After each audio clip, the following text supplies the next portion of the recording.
Hello? Hello? Yes.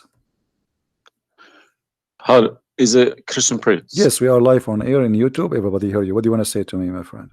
Okay, I was listening to all these, just checking your references you giving against my Quran.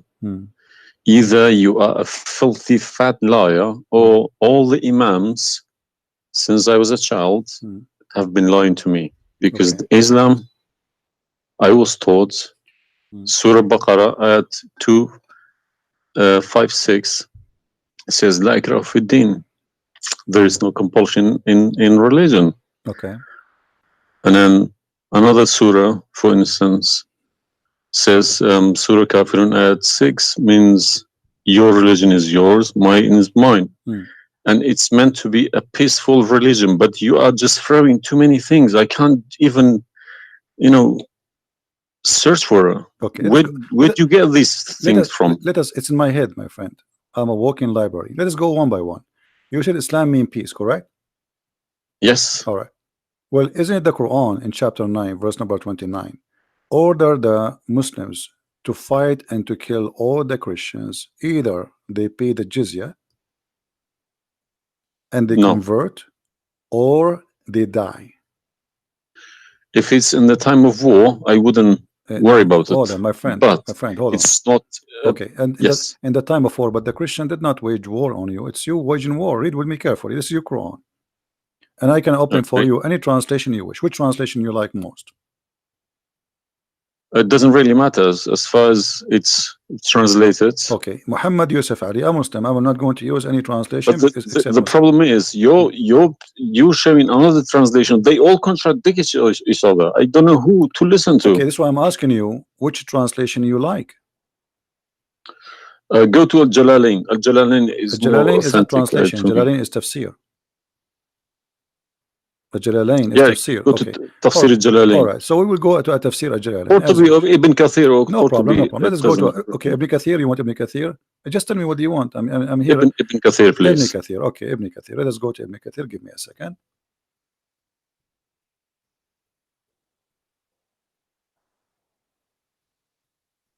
It's all right. Shocking. It can't be true. All right, we will see if it's true, my friend. And as you said, either I'm a filthy liar or they are filthy liars. One of us have to be. All right, so this is Ibn Kathir. I will show it to you in the screen, and remember, this is your choice, not my choice. You wanted the Jalalain, I said okay, I will show you Jalalain. You said Ibn Kathir, I will show you whatever you want. This is Ibn Kathir. You see, it says Ibn Kathir. You see my screen? All right, this is Ibn Kathir, and let me zoom out so you can see better and read better. Fight those who believe not in Allah. Let us go to verse number 9, because this is many. Here he's explaining وهم صاغرون, etc. You speak Arabic, I'm assuming, do you? Yes. Okay, that's wonderful, and then we can even read in Arabic. But let us go in our English now. Fight against those who believe not in Allah, nor the last days, nor what is forbidden, which is forbidden by Allah and His Messenger, and those who acknowledge not the religion of the truth from the people of the scriptures. Okay, why he want to fight them? Because they don't acknowledge the following things: the last day of Islam, what is forbidden by Islam, and the messenger of Islam. Do I agree? Okay, so what is the reason to kill them? Because they don't acknowledge, and I think the verses are clear. Now let's read Ibn Kathir. Until they pay the jizya with willing and submission and feel themselves subdued. And read carefully. Ibn Kathir now is making his commentary. Subdued. Where does it say that? Here we go. This is what the Quran is saying. You speak Arabic, right? It says Saghirun. Saghirun. Saghirun means subdued, humiliated. Okay. Therefore, this is Ibn Kathir talking now, not the Quran. Therefore, when people of the scriptures disbelieved in Muhammad, and they had no beneficial faith in any messenger or what the messenger brought, rather than follow their religion, because this is confront with their ideas, lost, and the ways of their forefather, not because they are Allah law religion. They had been true believers in their religion, that faith would be have directed them to believe in Muhammad. So because they are not to believe in Muhammad, obviously they are liars, correct? And then he says, because all the people gave the good news to Muhammad, etc., blah blah blah blah, they believe in Muhammad. And look here what he said. That's harsh. Their religion, these religions, came from Allah, but because this is sweet, their desire and lust. Therefore, their claimed faith is earlier, an earlier prophet will not benefit them because they disbelieved in the master and the might of the last and the most perfect of the prophet. Hence Allah's statement. So because they did not believe in Muhammad, it's not because they are fighting Muhammad. I think that the proof is clear, correct? Because of that, look what it says: fight against those who believe not in Allah nor the last, etc., to the end of the verse. And then it says this honorable ayah was revealed with the order to fight the people of the book after the pagan were defeated. So Muhammad now he killed all the enemy. Who's left? He killed the Jews, he killed the, he killed the Arab. Now it's time to finish those Christians and Jews. So the people enter into Allah religion in large numbers. So Muhammad now have a big army because people are scared, terrified, and the Arabian Peninsula was secure under Muslim control. Allah commanded his messenger to fight the people of the scriptures, Jews and Christians. On the ninth years of the Hijrah, he prepared an army to fight the Roman. It's not the Roman who fighted him. He sent a letter to the Romans saying, convert or die. Now, you say to me, battle you specifically are referring to? What? Which battle? It doesn't matter. He decided this is Tabuk. Supposedly, Muhammad, he went to Tabuk, but he could not make it because he could not get in. He was hoping to be able to attack, but looked like they were ready for him, so he was not able to attack, and he came back after waiting for some time in Tabuk. But then, as you see here, you said to me, Islam teaching you that you have your religion, I have mine. There's no compulsion in religion, blah. So this is in the beginning. You see, what you speak Arabic and you should know better that in Islam there is something is called abrogation. Yeah, when yes. Muhammad he was weak, he said, "Okay, you have your religion, I have my religion," because he cannot force them. But as you see here, a verse could be easily abrogated by its diviner, which is Allah. No problem, no problem. But there's no problem with that. Okay, but no problem. You keep insulting Islam by saying it's a cult. Hold on. Why you are quoting for me? Let me translate a cult for you. Let me tell you what cult is, my friend. Wait. Why you are quoting for me a verse which is abrogated? It's not valid because al-kafirun, and the other verse is not valid. It's abrogated by the chapter of At-Tawbah. Cult is a system. Cult is a system which is personally directed towards someone, a personal figure. Yes. Okay. So if you give me a verse, okay, any verse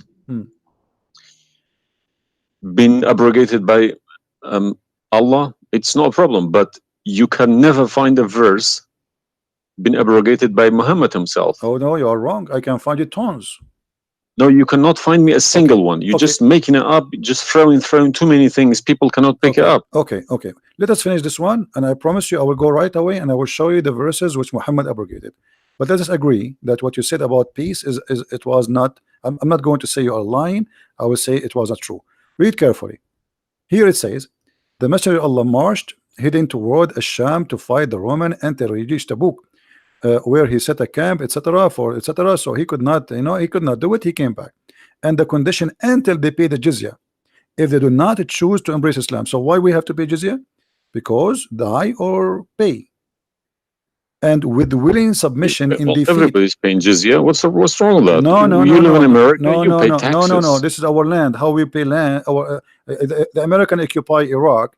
They will force them to pay jizya because the American occupy them to protect them from the American. That's what your prophet is saying. And look what he says. It says in the verse, and feel themselves subdued, disgraced, humiliated, like etc. Therefore, the Muslims are not allowed to honor the people of the Dhimma or elevate them above the Muslims, for they are miserable, disgraced, humiliated. Muslim reported that Abu Huraira, Allah the Prophet said, don't initiate salam to the Jews and the Christians, and if you meet any of them in the road, force them to the narrowest alley, which means the sewage. This is why the leader of the faithful, Umar ibn Khattab, may Allah pleased with him, demand his well-known conditions to be met by the Christians. These conditions that ensured their continued humiliation, disgrace, etc. Do you see it?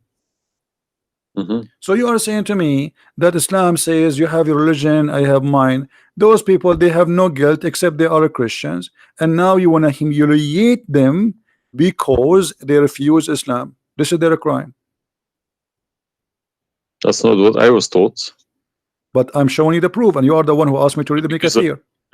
Obviously, I'm working and living in a Christian country. Okay, my friend. And I'm working with Christians and Jews. Problem. They respect me so much. No problem. I'm not saying anything. I'm not saying. I can't my friend. Use this verse against them. My friend, I'm not talking about you. This is not about you or me.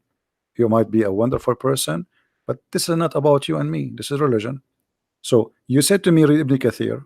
I quoted for you live on air what you choose, correct? It was your choice. So obviously Islam is not what some Muslims they think. You're a Muslim, but you've been taught that the Prophet says you have my religion, you have yours. This is when he was weak, it's abrogated.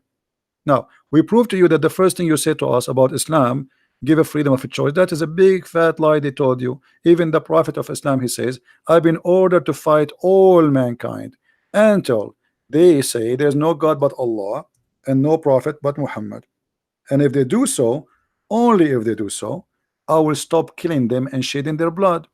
And here we go, all those hadith are sahih and they are accurate. You have not only you have to say the shahada, you have to pray as we pray, you have to fast as we fast, you have to face the qibla, you have to pay the zakat. Is it a hadith? And this is sahih. This is sahih. It doesn't matter hadith or not. This is sahih, yeah. No, Sahih, did you say it's a hadith or Quran? My friend, this is hadith and sahih, but it is in total agreement with chapter 9, verse 29. No. Could you show on the screen, please? I'm showing it on screen. You don't see it? It's not coming up. Okay, well, maybe you need to refresh your page. Let me refresh it. 1 second. I have been ordered to fight the people till they say none has the right to be worshipped but Allah, and if they say so, pray like our prayers, face our qibla, and slaughter as we slaughter. Then their blood and property will be sacred to us, and we will not interfere with them except legally, and their reckoning will be with Allah. So what does that mean? What's the Sahih number? 392. Sahih al-Bukhari 392. I go sunnah.com. Let me check. Sorry, I need to check. I don't trust anyone anymore. Bukhari. Right. So that means, so this, if this is true, it abrogates Ayah 256, Surah Baqarah, and Surah Kafirun. In the chapter at Tawbah, abrogate everything because Quran is more powerful, right? So the Quran and the Hadith here confirm that what you said to me in the beginning, it was not really accurate, and this is the truth. But tell me one thing: is there anywhere in the Quran backing up the Hadith? We keep taking the Hadith for granted. No, I just showed you the Quran first, and now I was showing you the Hadith.